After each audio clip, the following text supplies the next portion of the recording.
and we have to really escalate the noise we make so that we'll be heard.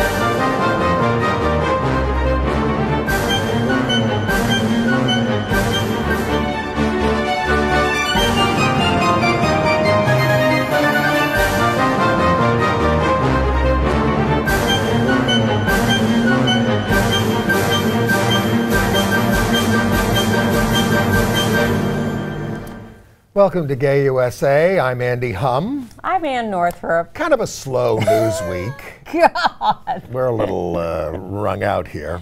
W-R-U-N-G. Yeah, that's an inside joke. All right, so starting off, and a lot of this you've heard about, but we're going to give you context and analysis. You bet. A district court judge made Arkansas the first state in the South to open marriage to gay couples, and they got underway the next day. So we thought that was a big headline. Wow, Arkansas opens marriage to same-sex couples. But then this week, a federal judge in Idaho ruled that the state ban on same-sex marriage violated the U.S. Constitution. And these are all beautiful decisions. You should read them. The Fourth Circuit in Virginia heard arguments on the same-sex marriage ban there in the Commonwealth. And a lot of interesting angles to that. Now, all but 2 U.S. states have either marriage equality or lawsuits challenging marriage inequality. Sam's a Ram. You may have read about that, too. The first out NFL player. Wait until you see the moment he found out, if, of course, you haven't seen it already about 10,000 times. Yes, exactly. But we'll show it to you again. And we'll talk about the people who talked about it. The Pentagon is looking at transferring Chelsea Manning to a civilian prison so she can receive hormone therapy.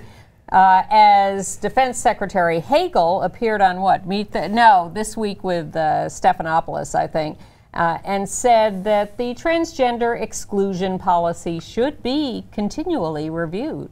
The USDA, that's the Department of Agriculture, and NCLR, the National Center for Lesbian Rights, are launching something called Rural Pride as Mississippi fights back against its anti-gay laws. People in Mississippi, good people in Mississippi. Clay Aiken is the official Democratic nominee now for a congressional seat in North Carolina, but he is going to face a strong Republican incumbent in a heavily Republican district. Syphilis rates in the United States have reached their highest levels since 1995. And most of the increases are among gay and bisexual men. There are calls for the United States to pull back from the trade pact that includes the very anti-gay Brunei. And gender effing singer Conchita Wurst of Austria won the Eurovision contest. Then this has set off shockwaves across the world. Particularly in Russia.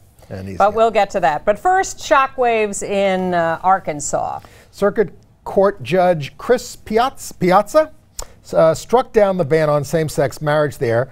And in doing so, he cited the Loving decision from 1967 on interracial marriage and called the ban on gay marriage a violation of the 14th Amendment.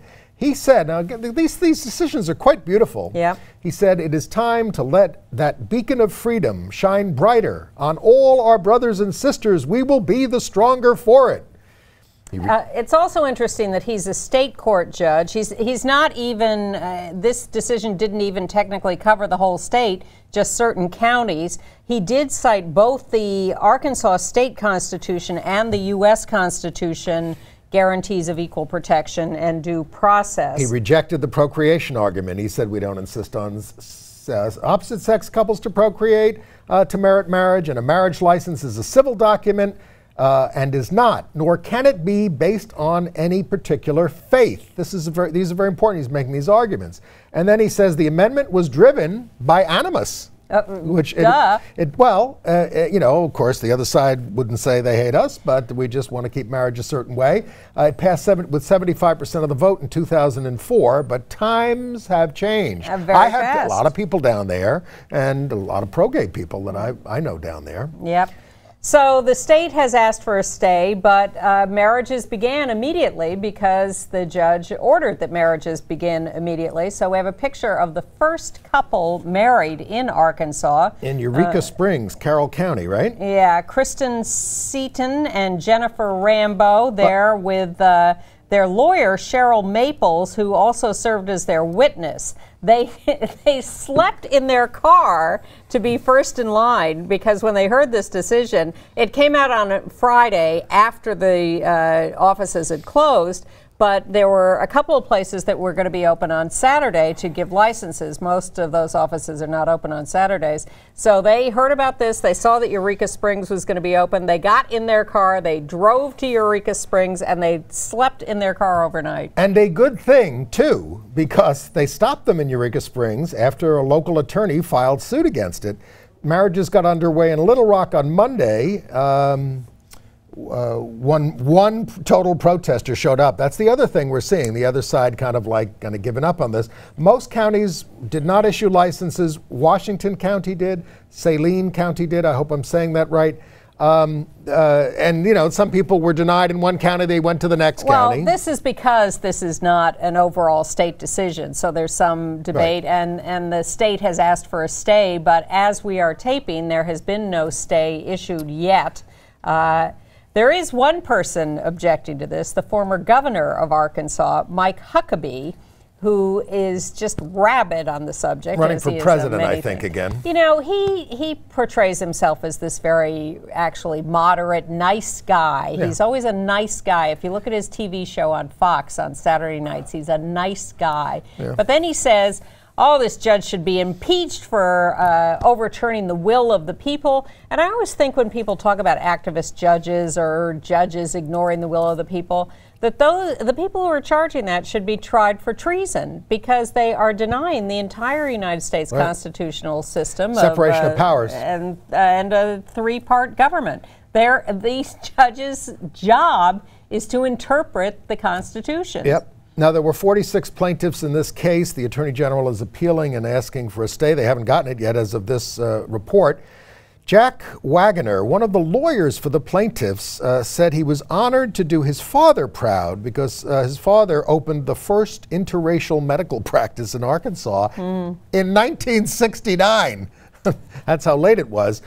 Judge Wendell Griffin performed some of the ceremonies. He's also a Baptist preacher. He said one of the couples has been together longer than he and his wife of 43 years. Yeah. Now, you know, this is the first in the South to take this on, but it's also important to note that even though 3/4 of the state voted for this ban on same-sex marriage 10 years ago, Arkansas is an interesting place, and Eureka Springs The Clintons are from there, I think. So I've The guy heard. who signed the Defense of Marriage Act. Yes, that too. But Eureka Springs is a hotbed of gaydom, and there are a lot of very gay places in Arkansas. So all over. We're everywhere. Yeah. Yes. And we are in Idaho, where this week a federal judge ordered marriage. This is now the 11th state to have its judges declare same-sex marriage legal in the last year since DOMA was overturned. Of course, being in the Ninth Circuit, they're bound by all kinds of precedents around not just marriage cases, but around the Smith-Kline decision, you know, which gave heightened scrutiny. Yes, that's all in here. And again, I mean, but the judge said these laws do not withstand any applicable level of constitutional scrutiny, and that's the thing. There are lots of arguments about we have to go into court, we have to get heightened scrutiny, so they'll look at these laws with more of a jaundiced eye. But the fact is, what all these decisions say across the board is this exclusion of same-sex couples from marriage does not make sense, and you cannot justify it. Said it was every individual enjoys a constitutional right to marry, which is what came up in the Loving case about interracial marriage. It is a fundamental right. Prisoners can get married to people on the outside, for God's sakes. They didn't mention that. deadbeat dads can get married. Court said that we don't need to resolve the sociological debate about who makes good parents. We don't have a parent test for getting married, whether you're going to be a good parent or not. I mean, so it's just like irrelevant. Well, the other thing is that, as all these judges have pointed out, when these right-wingers go into court and try to argue that they're arguing for the sake of the kids and their need for a parent, is the judges look at them and say, excuse me, but all these same-sex couples have kids. What are you doing to those kids? You know, don't they have a right to benefits and legal status and two legal parents? I think that influenced Justice Kennedy quite a bit in the Windsor decision. And in this Idaho case, the judge also said that the government's argument concerning religious liberty is myopic. Really tore it apart. Yeah. And that's all going to be very important going forward. So quite wonderful. And we're looking at the same thing happening in Virginia at the Fourth Circuit. Now, all these cases that are happening in the last year are at the sort of level of original jurisdiction, mostly federal district courts, sometimes a state court like in Arkansas, but they're all original jurisdiction, bottom level federal courts. And next it has to go up to the appeals court, the courts of appeals in the various districts. When's that going to happen? And there are about a dozen districts. Well, that's what we're in the middle of now, moving up to that. And then from there, it will go to the Supreme Court. So the 10th Circuit was the first to hear appeals in the marriage cases, and that was Oklahoma and Utah. Now we have the Fourth Circuit, which is the second federal Court of Appeals circuit to hear an appeal from a marriage case. I read where it's considered the most conservative. You think that might be more in Texas? It's not going to be more conservative than Texas and Louisiana and that circuit, where there are cases too, because a Texas judge has declared their law illegal. But in the Fourth Circuit, it's Virginia. And there are a couple of cases that have been brought together, and the Olson Boys team has been forced to take in the ACLU team and the Lambda Legal team to all argue together at the appeals level in the Fourth Circuit against not the state, because the state, now having a Democratic Attorney General, has switched and is in it with Olson Boys and the ACLU and Lambda. So an Alliance Defending Freedom lawyer, the right-wing lawyers, argued against us, and they had these arguments this week at the appeals level because the original jurisdiction judges declared the laws against same-sex marriage unconstitutional. Well, speaking of which, in the Oregon marriage case, the National Organization for Marriage was told that they couldn't intervene in that case, and we have more news from Oregon coming up here. Right, but in the Virginia arguments, so each side had half an hour. Ted Olson, James Essex of the ACLU, who watchers of this show know because he's here frequently, and the state attorney general's office shared that half hour of arguments. I would have paid to see that. That was a little close. You can listen to it. You can listen to it online. Yes, you can. But again, well, it's a three-judge panel. What appeared to happen, as in the 10th Circuit arguments, 2 for us, 1 against. And the 1 against was making inane, idiotic arguments. Because that's all that's left. Exactly. And the right wing's arguing the kids thing again. And so one of the judges said to Judge Gregory, told the Alliance Defending Freedom, it's really disingenuous, your interest in children. Love that. And yet, are you done with Virginia? Yes. Back to the 9th Circuit out west there, they still haven't scheduled arguments in the Nevada marriage case. Yep. It's a little unclear why that's happening. The 10th and the 4th have leapfrogged the 9th. Yes. And so we'll see when the 9th gets around to that. Well, somebody said it's because they haven't announced whether they're going to rehear the Smith-Kline decision about scrutiny and everything. They're polling the judges on Well, that. they said it sounds like they're not going to rehear it, but there are people writing dissents, and they want to wait till that's all done. Yep. So the wheels of justice turn slowly, folks. We're sorry if you're waiting. But you can always go to a state that allows it, by the way, if you're hanging in there, well, and get most of your federal rights. Absolutely. Even if you live in a state that doesn't have it. And these cases, as they work up through whatever circuit, are headed for the Supreme Court, and that's why these lawyers are all eager to be in all these cases. They want to be the one to argue it. At the Supreme Court. Alaska, finally, 5 same-sex couples filed in federal court for the right to marry. So the only states without marriage lawsuits now, or laws protecting same-sex marriage, are Montana and North Dakota. When they thaw out. They're too busy drilling for oil there in North Dakota, yes, making money. They are. But they'll get around to it. And congratulations to the Alaska couples for filing their lawsuit. And to the Naval Academy, which hosted its first same-sex wedding. And to the court in Indiana, which continued its order that the state recognize the Massachusetts marriage of a lesbian couple who, live in Indiana, got married in Massachusetts, came back to Indiana. One is dying of ovarian cancer. I have a picture of them. And this is Amy Sandler and Nikki Kwasny. Nikki is on the left there, I believe. And is dying of ovarian cancer. And this was a picture from 2011, so they're looking better. Yeah, and so the court had ordered that they, as one individual couple, have their marriage recognized so that their kids could get benefits, and the surviving wife could be put on the death certificate and all of that. So the state is still fighting for a stay, and Lambda Legal, which is arguing the case, called that intervention shameful cruelty. Yeah. Especially given what these women are going through. Exactly. All right, you did Oregon. In Kentucky... Well, let's stay on Oregon for a second, because, the ballot initiative there about religious freedom and it affects same-sex marriage, making religious belief exceptions to anti-discrimination law for refusing services same-sex ceremonies and arrangements. These are all some of the words that were put into the ballot title. And when those words were put in there, the right wing said, "Oh, we're never going to win this. We give up." So they've given up on this. Well, they've given up on it as a ballot referendum, but they're now going to file lawsuits asserting that their religious rights to discriminate are being violated, and that they have the right to do that. So they're going to go to those activist judges and look for as the judge in the Fourth Circuit would say, I think a lot of their arguments are disingenuous. Exactly. Well, speaking of disingenuous arguments, let's go to Kentucky, where on behalf of the governor, the Attorney General has argued... This is the governor, Steve Beshear, who was held up as the Republican who's so good on Obamacare. Yeah.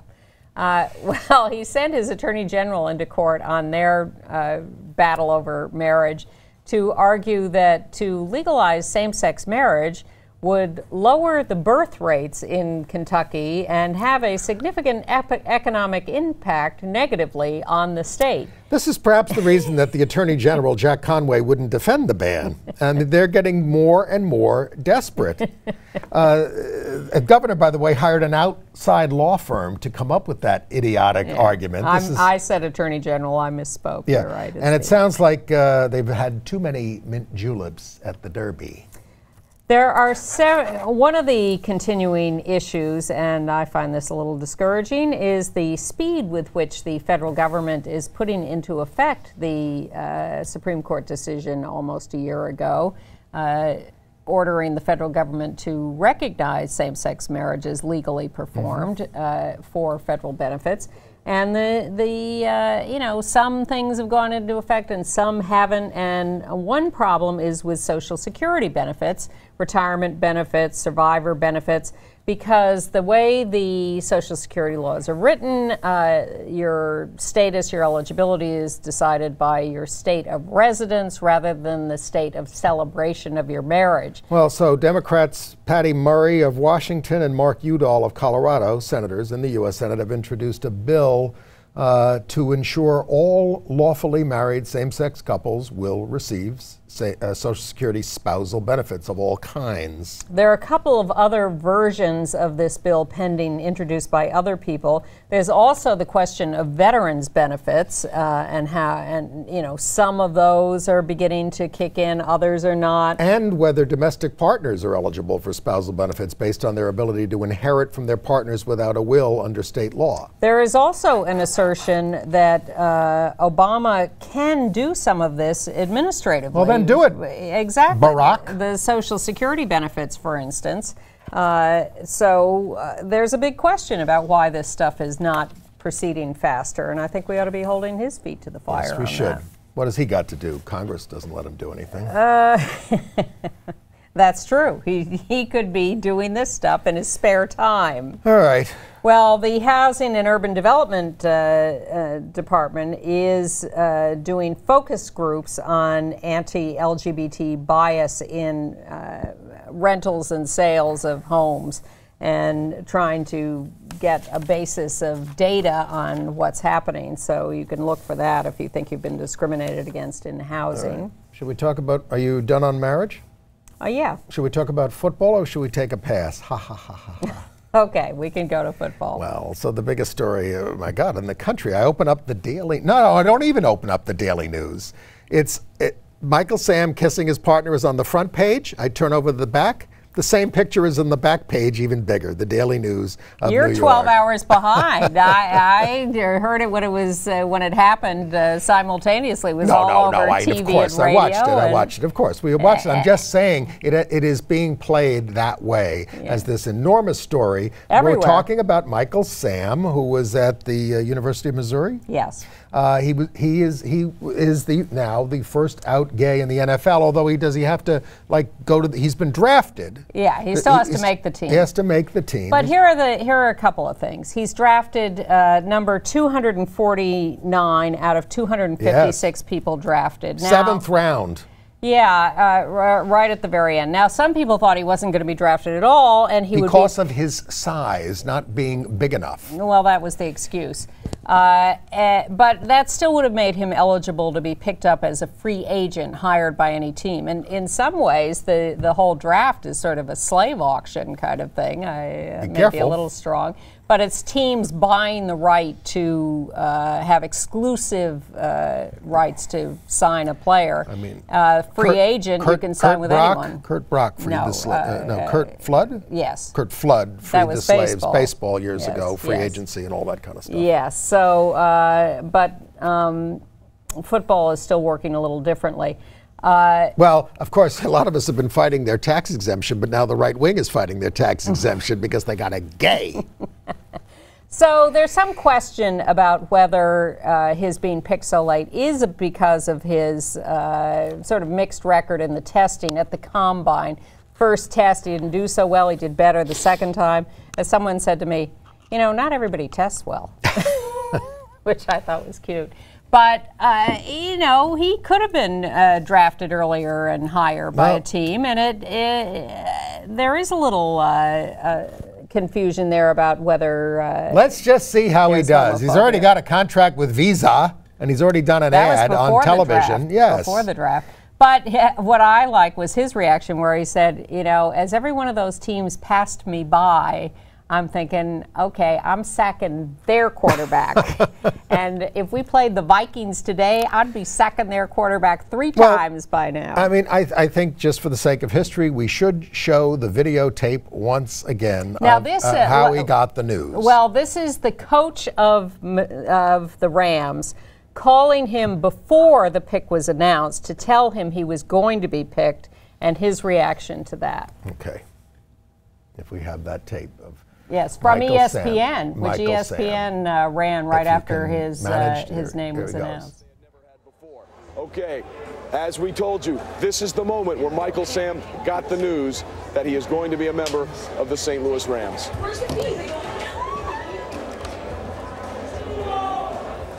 There you see him on the phone, and there you see the raw emotion. We've seen this so many times, over and over again for so many players.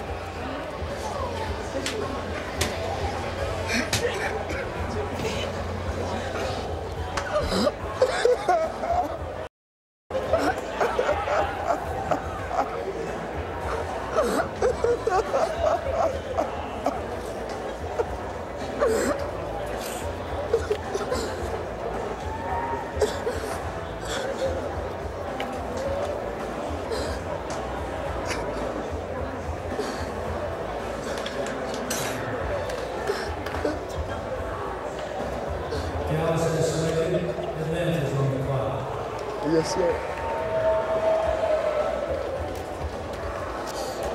Yes, sir. Thank you.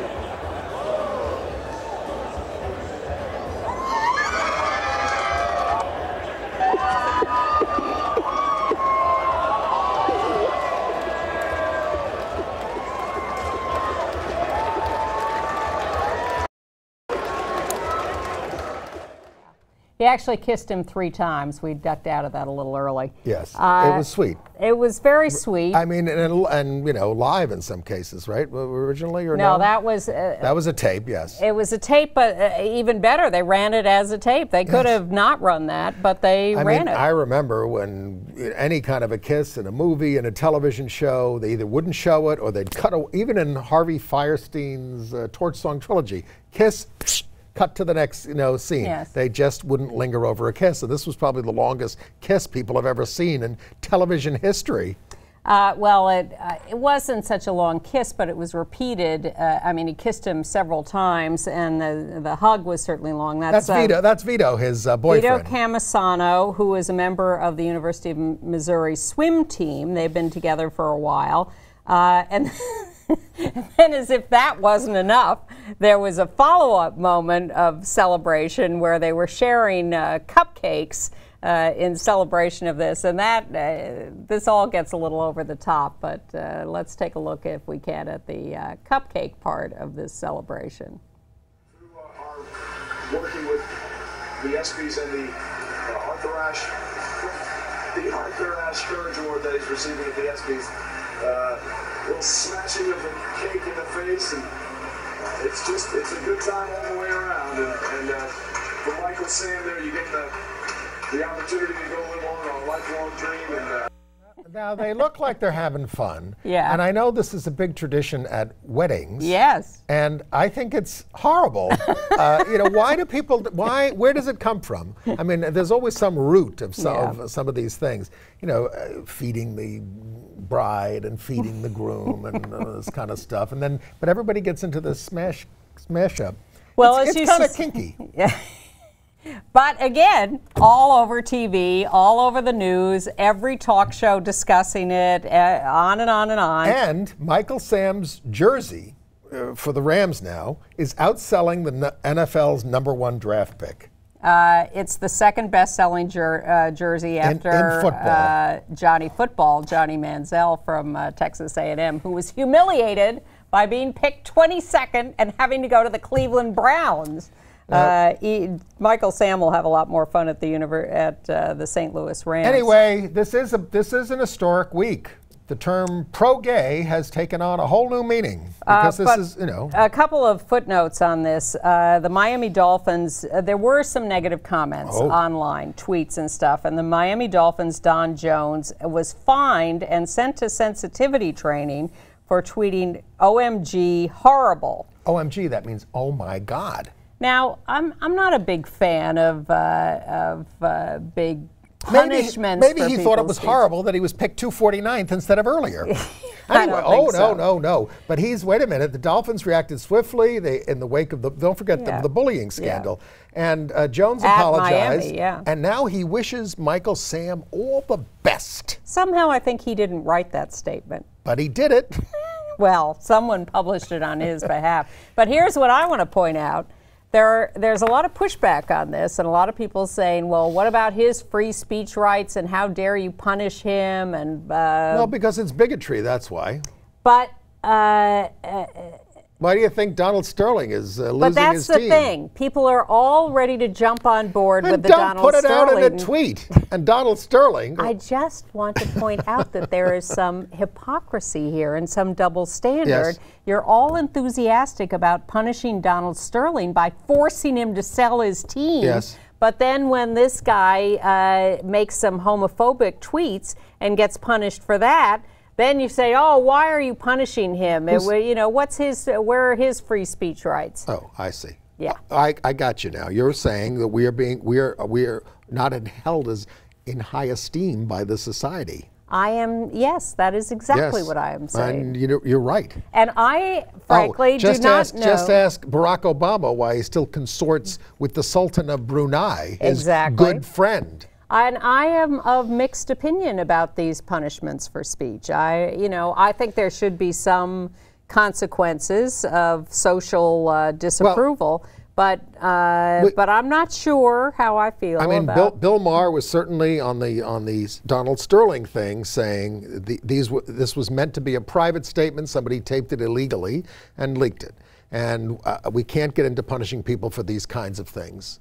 And we've all said things in our lives behind the closed doors that could be easily misinterpreted. Well, thus my point. Thus my point. Could be wrong. I'm not sure I care with whether Donald Sterling's comments were public or private. Clearly, he's a nasty, nasty guy in a lot of ways. As he proved this week. Yeah.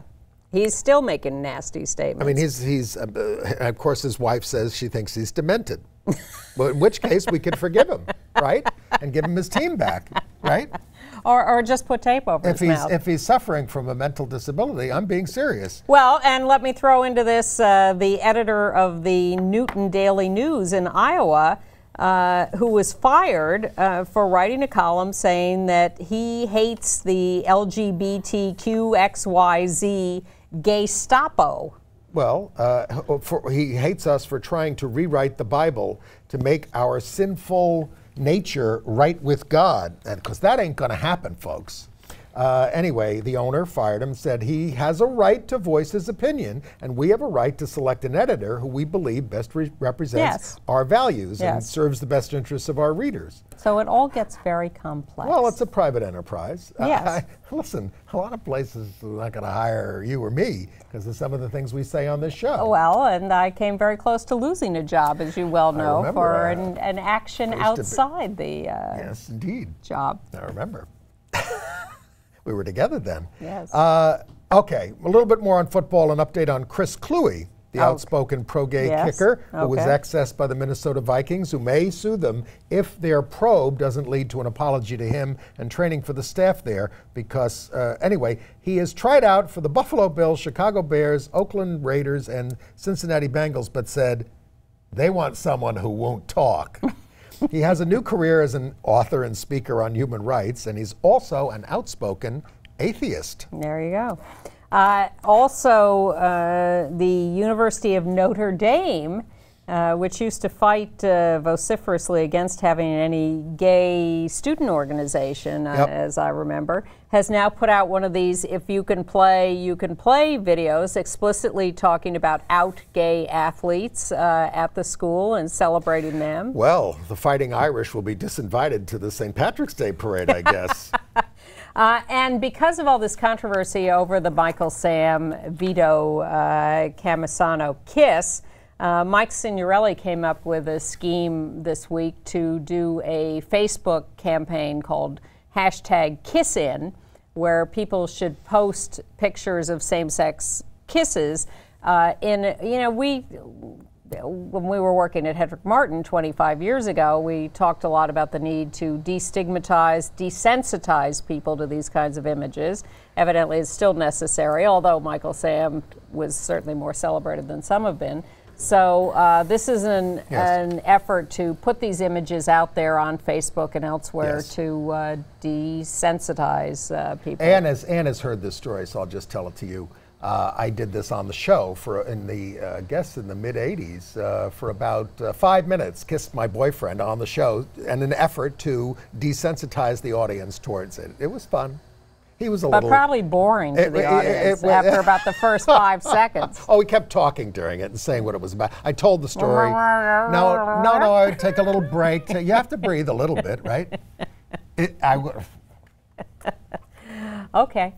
We'll run it someday when we're really bored. All right. The North Carolina High School Athletic Association wants to say that you can play a sport only in the gender written on your birth certificate, which is going to hurt people who haven't had their birth certificate marker changed. In Chester, Pennsylvania, I want to report on the hookup homicide of Dino Dizdarovich, who met a man on Grindr on April 30th. He was strangled and suffered blunt force trauma to his face. There have been no arrests. It's the 5th such homicide nationally this year. So we're asking you folks, please protect yourself before hooking up with a stranger. Meet at a neutral location. Make sure he or she is introduced to another person, even the bartender if you're in a bar, and go to AVP, I didn't put this up there, but avp.org. Anti-Violence Project. .org for their safety tips on protecting yourself. I mean, just very simple things, but you have to do them when you're going home with a stranger or you're taking a big risk. Right.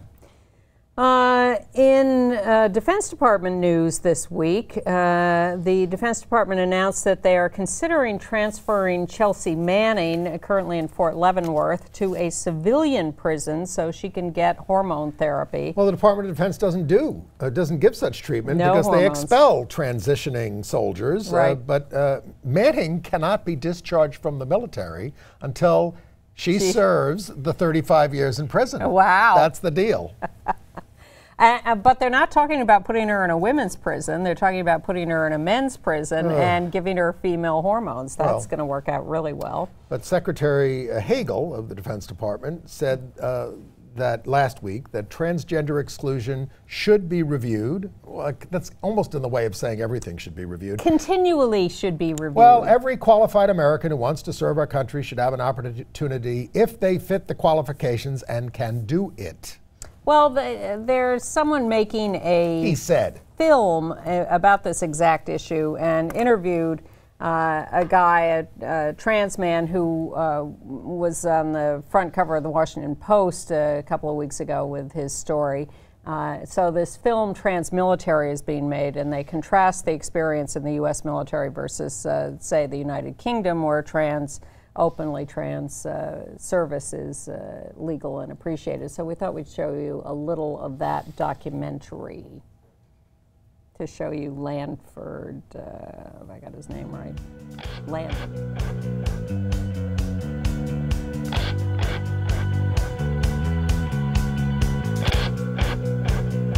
Despite the repeal of Don't Ask, Don't Tell, the United States still discriminates against transgender people, forcing them to serve in fear and silence. Yet 13 other countries, including the United Kingdom, allow for their open service. So why not America? Today is Landon's last day of leave before his deployment. Landon's been serving in the Navy for 2 years, and he's already received commendations from his superiors and respect from his peers. He was assigned female at birth. He is constantly under the threat of discharge if anyone discovers that he is transgender. I'm a man of my own accord. Who I am isn't the military's responsibility, whereas the military, to uphold it, to carry on with it, is mine. They boast equality and equal opportunity and all these things, but we have yet to see a full spectrum of equal rights and the ability to do what they say we need to do.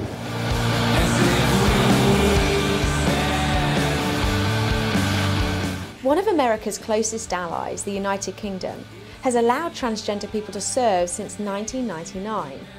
On a trip to England, I met with Royal Air Force helicopter pilot Isla Holdham.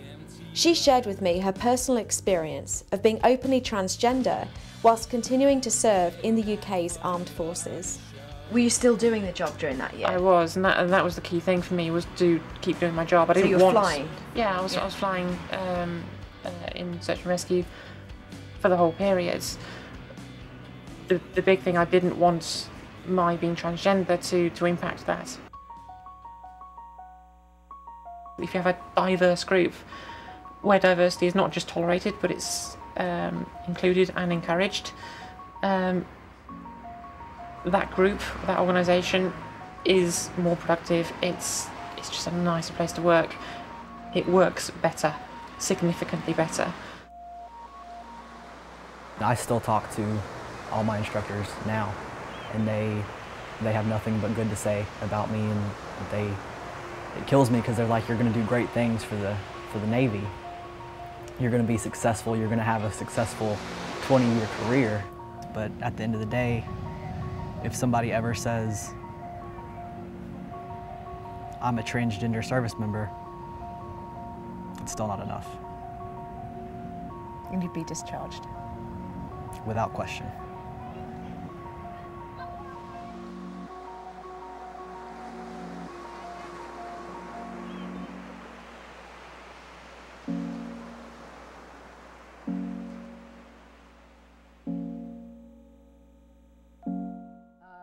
When they filmed this, they originally had Landon's face covered because he couldn't be shown, but now he's out of the military because he's been discharged, so the film will show him full face. The Maryland governor, as we speak and are taping, is about to sign the Gender Identity and Expression Non-Discrimination Bill for the state of Maryland. And a committee of the New York State Assembly has once again passed the gender non-discrimination bill in New York, but Governor Cuomo has to get behind that and make an issue of it and get it done. Get the New York State Senate to pass it. But of course, it's all on us here in New York to make it happen. Yes. With our ridiculous state Senate, which is one of those where Democrats have caucused with Republicans to keep the Republicans in power. It's an outrage. Yeah. Anyway, that's why things don't get done in New York. Well, the question is whether things are going to get done in North Carolina, where Clay Aiken is the Democratic nominee for Congress in the 2nd District. He had a 369 primary vote lead, and then his primary opponent, Keith Crisco, fell and died. It is a heavily Republican district, and the incumbent is Renee Elmers. But because of Clay's celebrity status, there's some thought that he might make some headway on that, but it's a long shot. In Houston, their vote on a non-discrimination ordinance has been postponed because the right wing wants more time to drum up opposition to it. Out lesbian Mayor Anise Parker said, "Hey folks, this is personal for me," and was quite eloquent. Yeah, very eloquent. In Mississippi, there are protests that are going to happen against this anti-gay, quote-unquote, religious freedom law. They're going to protest the governor at the Ole Miss graduation ceremony, and then and they're going to wear hundreds of rainbow stickers in the shape of the state of Mississippi. On June 13th in New York City, chefs are coming up from Mississippi as part of an event at a place called City Grit, and they are going to have a table called the Big Gay Mississippi Welcome Table. But in Salt Lake City, the Mormon Days of 47 parade has rejected a Mormon LGBT contingent. This sort of celebrates the Mormon founding of Salt Lake City. They say it might provoke controversy. Yeah.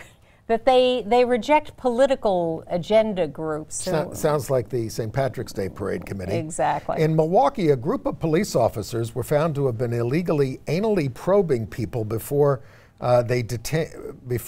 people that they had detained without cause on the pretext of searching for drugs. Now, police are forbidden from doing this at all and under any circumstances. I thought that was a common practice. Well, that has to be done under a certain circumstance with certain other things. The cop can't just go up to you, say, spread him, and stick his finger in you. I mean, that's just not allowed.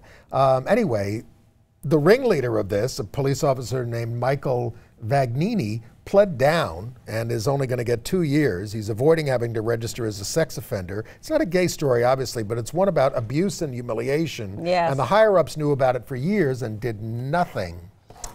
In Cincinnati, liberal activists, LGBT activists, are putting up billboards around the city saying, would Pope Francis sign the new Catholic teacher contract? The answer is yes. Yes is the answer, exactly. Francis has not spoken out specifically on any of these anti-gay things that are happening in his church all the time. And in Florida, in Key West, a judge there, David Auden, has resigned He's openly gay, has been for years, but he had a profile up on Manhunt, one of these dating sites. Yeah, well, you know, hookup sites. Sure. Exactly. It's not illegal. No. There were no complaints about it, but it got published. And he started railing about this as an invasion of privacy. How, when you put your profile up on a public dating site, is it an invasion of privacy for someone to notice it and publish it? That's how we've knocked out a couple of Congress members. Well, this is a guy who's openly gay, had done at least one good decision on gay adoption, but he's resigned because he's just, so upset that someone is... Sex. We still haven't heard whether Dustin Lance Black is, speaking of all that, is going to accept the invitation there. Yeah. Oh, I did get a message from a viewer who said we got a very strong gay group here in Pasadena at the City College, and the city has a lot of gay people. Well, at the University of North Carolina, they're giving an honorary degree to Armistead Maupin, the Tales of the City author, and to the out lesbian president of Amherst College, Biddy Martin. So 2 of their 5 honorary degrees to us. In Boulder, Colorado, the LGBT group Out Boulder wants the 10K race there, which is called Boulder Boulder, get it, to drop the slogan, "Sea level is for sissies." Now, the race officials say they intend no malice, but they also don't plan to change that, and they run on Memorial Day. I think sissy is a homophobic term. I do. Yeah. And Nintendo's being a little homophobic. They put out a new video game that originally, where you assume a character. Yep. And it's supposed to be about real life. Yeah. Very popular in Japan. Yes, and now in the U.S., originally you could be any character, and you could have a same-sex couple, and then someone noticed that, and they fixed it by changing it. And so now gay activists who are gamers in the United States are objecting to this. And Nintendo has made some statements, I think, within the last 24 hours. We'll do better in the future. They're listening. Yeah. Well, in Sacramento, one of the Republican candidates for district attorney is Anne Marie Schubert, a conservative, law and order lesbian. She's the sister of Frank Schubert, who made millions running the campaigns to preserve Prop 8 in 2008, a campaign during which Anne Marie stayed silent despite having a partner and 2 kids. She's now single, but dating, and a right-winger. The United States Department of Agriculture and the National Center for Lesbian Rights and local organizations are putting together a program of forums in rural areas, outreach to LGBT people in those rural areas, to inform them about federal programs that are available to them: housing loans, food assistance, youth programs, community partnerships. And there is a proposed rule at the USDA that would add gender identity and expression to their sexual orientation non-discrimination Speaking rules. of gender identity and expression, Leah Delaria won't perform at the Michigan Women's Festival, Mishfest, because it refuses entry to transgender women, insisting on women-born women. It's been a fight for many years. The Williams Institute has a new study saying 86% of federal contractors already ban discrimination based on sexual orientation, 61% based on gender identity overall. 98% of the country's big companies forbid sexual orientation discrimination, and 85% gender identity discrimination, which is a good argument for Obama doing an executive order. But still, as reported, you reported last week, 53% are not out on their jobs. People are still scared. Please come out. Yes. Although, yes, you should be careful to protect your And we got a big boost in the campaign to make the Employment Non-Discrimination Act a broader civil rights act that embraces all categories. Former National Gay and Lesbian Task Force Director Matt Foreman came out strongly against the bill in its present form, calling it a lifeless corpse and that we should demand full equality. Well, it's interesting because I think there was an argument years ago that you might have to proceed incrementally, but clearly with all this news that we're seeing more and more every day, the thinking is that the country is ready for a comprehensive civil rights bill for LGBT people. And why not? And so if ENDA's not going to pass, fine. Throw it in the dustbin of history. Right. Write a better bill that's comprehensive. Forget all these broad religious exemptions. I support all that. The argument, the pushback you get from these groups like HRC and others is... Mostly HRC. It means that it would have to go through 10 congressional committees instead of 1 or something like that. Okay. But fine, let's have the fight. Let's have the dialogue. Yeah. All right. All right. International news. Well, on the Brunei issue, despite the imposition of Sharia law on gays, women, and infidels, Obama is pushing the Trans-Pacific Trade Partnership with Brunei and other nations. It would give Brunei and other nations special economic privilege. It also harms American workers, exempts foreign companies from environmental standards, and allows them to bypass American courts. And protects U.S. pharmaceutical companies from generic manufacturers around the world. That's a big one. Now, but I finally read what's behind all this at these trade pacts. They're trying to stop China from becoming the big world economic power. This is the U.S. trying to who? China. This is the U.S. going into business with a lot of other countries. Well, there got to be some standards.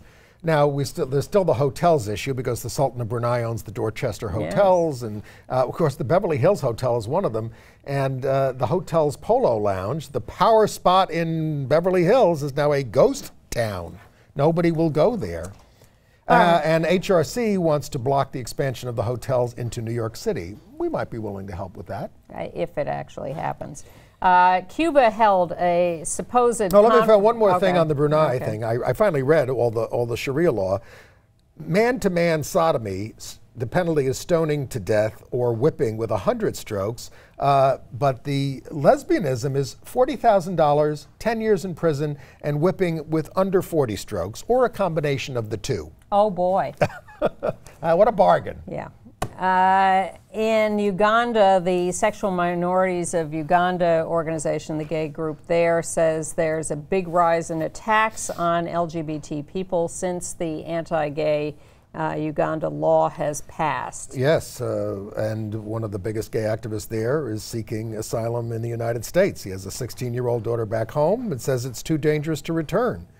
In Cuba, they held what they claimed was a big LGBT conference of people from around the world, but independent Cuban LGBT activists were not allowed to attend the conference. Outrageous. It's a put-up job. We were speaking of China before. In advance of the 25th anniversary of Tiananmen Square, a group of gay activists has been caught up in the security sweep. Police are pressuring venues not to host their events. 9 activists were detained. Well, there was an LGBT conference scheduled in Beijing. The cops swept in, arrested 9, canceled the event.